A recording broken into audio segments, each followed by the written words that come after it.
మిమ్మల్ని ఏం చేయాలి? ఆయన అసలు ఆర్ కృష్ణయ్య గారి మీద దాడి చేసే ముందే ఒక్క క్షణంగా ఆలోచించారా? ఆర్ కృష్ణయ్య గారు చేసిన తప్పేంటో మీకు తెలుసా? ఆయన ఏం తప్పు చేశాడని? ఆర్ కృష్ణయ్య గారి మీద ఏ విధంగా మీరు దాడి చేస్తారు? అసలు మీకు ఏమన్నా న్యాయం, అన్యాయం, పాపం, పుణ్యం ఏమన్నా తెలుస్తుందా? అసలు ఆర్ కృష్ణయ్య గారు అంటే ఏంటో తెలుసా మీకు కనీసం? ఆయన్ని ఎంత దేశ ప్రజలు ఎంత గౌరవించుకుంటారో తెలుసా? ఆయన పుట్టుకే బీసీల యొక్క అభివృద్ధి కోసం పుట్టినటువంటి ఒక మహోన్నత వ్యక్తి ఆర్ కృష్ణయ్య గారు. ఆర్ కృష్ణయ్య గారు 10,000కు పైగా ఉద్యమాలు, 1-2 ఉద్యమాలు చేయడానికి, 1-2 పరిస్థితులను ఎదుర్కోవడానికి, జనాలు రోడ్ల మీద రావడానికి వాళ్ళు ఉన్న పరిస్థితుల్లో అవకాశం లేనటువంటి పరిస్థితుల నుంచి 10,000కు పైగా ఉద్యమాలు చేసి ఎన్నో అసెంబ్లీల మీద, ఎన్నో ముఖ్యమంత్రుల మీద వెన్ను చూపకుండా పోరాడినటువంటి మహోన్నతమైన వ్యక్తి ఆర్ కృష్ణయ్య గారు. ఆ రోజు ఆయన చేసినటువంటి పోరాటాలేరా రే ఎదవల్లరా, మేల్కోండి. ఈ రోజు మీ బీసీ, ఎస్టీ, మైనారిటీలందరూ పిల్లలు కూడా చదువుకుంటున్నారంటే, ఈ రోజు చదువుకొని గొప్ప గొప్ప ఉద్యోగాల్లో ఉన్నారు అంటే ఆయన 35 ఏళ్లుగా చేసినటువంటి పోరాట పటిమకు ఏదైతే దక్కిన పురస్కారం అది.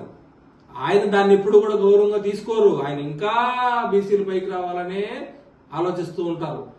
అటువంటి ఆర్ కృష్ణయ్య గారి మీద ఏది మన పేదలు, బడుగు, బలహీన వర్గాలు పిల్లలు చదువుకోవాలి, మంచి ఉత్తమమైన స్థానం. ఆయన ఎక్కడికి వెళ్ళినా, ఆయన ఏ మీటింగ్ లో అయినా కూడా బీసీలు, ఎస్టీ మైనారిటీలు, రకరకాల సంచార జాతులు, అన్ని రకాల దిగువ జాతులు ఉన్న ప్రతి కులాలు, బిలో పావర్టీలో ఉన్నటువంటి పేదలు అందరూ కూడా చదువుకొని కలెక్టర్లు అవ్వాలి, డాక్టర్లు అవ్వాలి, వాళ్ళ పిల్లలు బతకాలి, మంచి అందరి ఉన్నవారు అంటే బాగా డబ్బున్నోళ్ళు, లేకపోతే అత్యున్నతమైన స్థాయిలో ఉన్నటువంటి వ్యక్తుల పిల్లలు ఏ విధంగా అయితే చదువుకుంటున్నారో మా పిల్లలు కూడా అలాగే చదువుకొని పైకి రావాలని అనునిత్యం తప్పించే ఒక మహోన్నత వ్యక్తి మీద మీరు దాడి చేశారంటే అసలు మీకు కాస్తైనా ఏదైనా మనుషులేనా? మీరు మానవ జాతి, మీరు మనిషి జన్మ ఎత్తారా, లేకపోతే దున్నపోతు కడుపున పుట్టారా? మీరు మనుషులేనా? అసలు ఏదైనా మీకు న్యాయం ఉందా?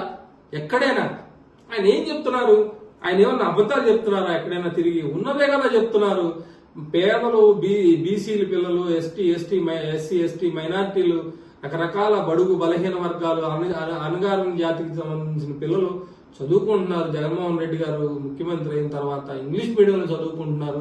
వాళ్ళు ఇంగ్లీష్ లో మాట్లాడుతుంటే ఆ చిన్న పిల్లలు ముద్దుగా వాళ్ళు ఇంగ్లీష్ లో మాట్లాడుతుంటే ఎంతో ఆనందంగా ఉందని ఆనందపడుతున్నటువంటి ఆ మహోన్నతమైన వ్యక్తి, ఆయన కన్న కళలను జగన్మోహన్ రెడ్డి గారి ద్వారా నిజమవుతున్నాయని ఆయన ఆనందపడుతూ బయటకు వచ్చి, ఆయనకి ఏం కర్మ?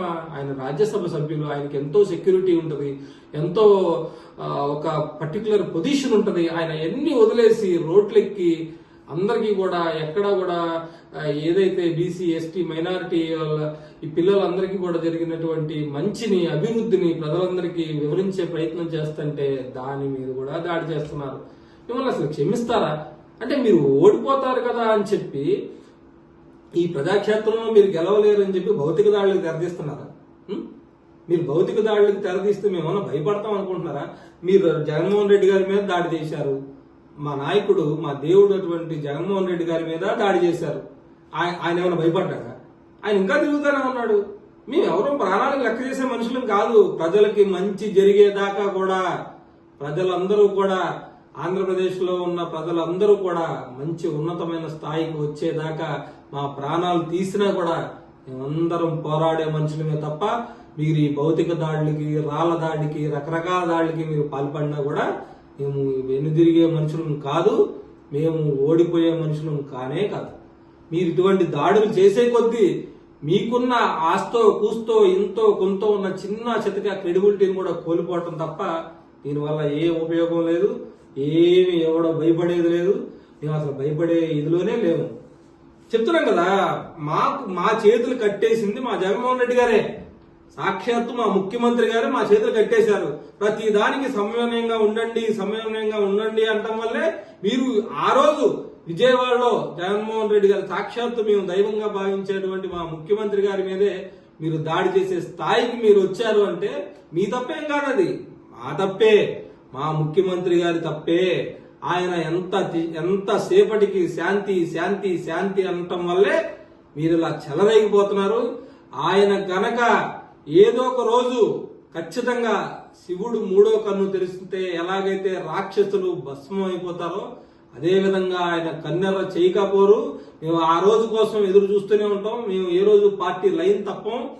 పార్టీ నుంచి కనుక ఏ రోజైతే మాకు ఆదేశాలు వస్తాయో మీ ఆట కట్టిస్తాం, మీ తోక కట్ చేస్తాం. మీరు రోడ్డు మీదకి రావాలంటే భయపడే పరిస్థితిని చూపిస్తాం. మీరు ఇప్పుడు మమ్మల్ని భయపెడుతున్నారు అనుకుంటున్నారు, అది భయం కాదు. మీరు చేసే దాడులు మీరే ఆలోచించుకోవాలి. ఒక్కసారి వెనక్కి తిరిగి ఇది తప్పు, ఇది పాపం, ఇది ఘోరం, ఇది నేరం. ఏదైనా ఉంటే ప్రజాక్షేత్రంలో తెలుసుకోండి. మీరు ఎలక్షన్ సజావుగా సాగనివ్వండి. మీరు ఏదైతే 2014 ఎక్కడో రాంగ్ పీరియడ్ నేను తీసుకెళ్ళను. 2014లో ముఖ్యమంత్రిగా ఉన్నటువంటి మీ చంద్రబాబు నాయుడు గారు అనుకో, మిగతా వాళ్ళ పేరు నేను చెప్పను, ఎందుకంటే ఆల్రెడీ ప్రజలకు తెలుసు ఆ మిగతా నాయకులు ఎంత నాయకులో ఏం జరుగుతుందో ఏంటి అనేది. మీ కూటమిలో ఉన్న వాళ్ళందరినీ కూడా అడగండి. మీరు ఎందుకు